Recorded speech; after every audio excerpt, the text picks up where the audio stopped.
Yeah. Okay. Okay, so in this video we're going to go over how to know which variables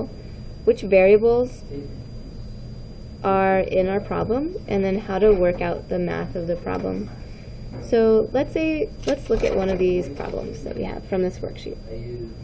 Which one do we want to do? Number 5? Let's just do number 5. So copper has a specific heat of 0.385 joules per gram degrees Celsius. Okay, which variable do you think that is? So if our equation that we're going to use is Q equals mc delta T, do you think that's Q, M, C, or delta T?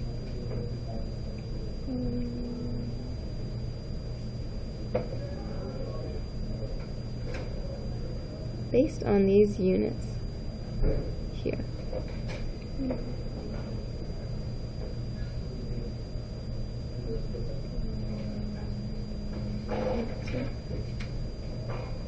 The Q? Yeah. So Q has units of just joules, so it's energy. But it has joules per gram degrees Celsius. So which one of these has basically a definition that is the amount of energy in joules per gram per degree Celsius? That one, right? Nope, so mass is just the grams. So let's write this all out.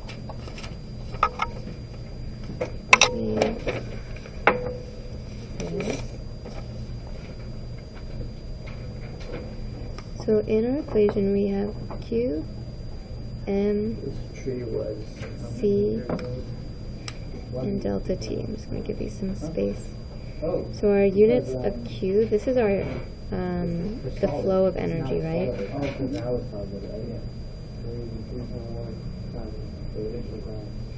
And our units that we use are joules. That would be great. And so that's Dude, joule. help me count this tree. So anytime we have joules or like something in here, like in number 7, it says 500 joules of energy. That's going to equal Q.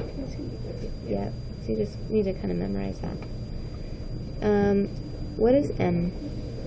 Grams. Yep, so M is our mass. One, he's allowed to drink now. And the units are going to be grams. Yep. And sometimes it might be pounds, or sometimes it might be kilograms. And then you're going to need to transfer, or you're going to need to use some math to get it into grams. I like the sound of tree. What is C? It's like clock. Remember what that is? Yeah. I don't remember. I know we wrote it down. Why? I just like the sound. Yep, so this is in your notes. Nope, so C, sometimes C is like degrees Celsius, but here C is specific heat capacity. Right, so that's how much heat an object or substance can absorb with by changing, as it changes 1 degree Celsius. So 1 gram of the substance, how much energy does it take to raise the temperature 1 degree Celsius? Does that make sense?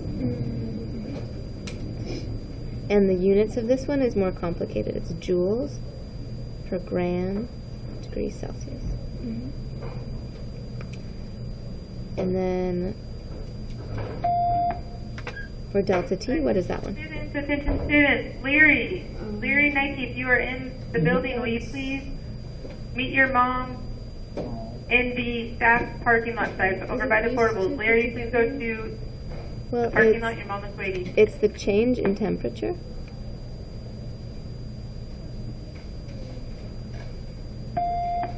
And so it's going to be Staff, this is a reminder. Staff, this is a reminder. We do have a staff meeting starting at 3 o'clock in room 102.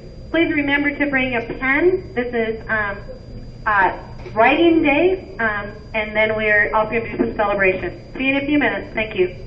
I don't have time for celebrations. All right, so change in temperature is delta T. And so, like, if you had a change in, like, weight or something, how would you figure that out? By subtracting your initial weight and doing a new weight. Yeah, exactly. So same thing with change in temperature. You're going to take the final temperature, so we could say TF, that's our T final, minus our T initial. So, and then we'd get our change in weight, or change in temperature. So if I used to weigh 200 pounds and now I weigh 100 pounds, I'd go 200, or I'd go 100 minus 200, and I'd get negative 100. That would tell me that I lost 100 pounds. So the units of this one is going to be in degrees Celsius or sometimes Kelvin. Okay. Do I have to convert it when it's Kelvin? Nope. Yeah. You don't, because the units are the same size. They just have a different name, basically. The only, well, you might. You should. Actually, you should. If your specific heat capacity is in degrees Celsius, then you will. You want all these units to be the same throughout. So if you get your specific heat capacity, actually it should be in degrees Celsius. That would be the same number in degrees Celsius and Kelvin. But you just want to write a K there. No, wait. I'm trying to All right. Oh, you got stuff?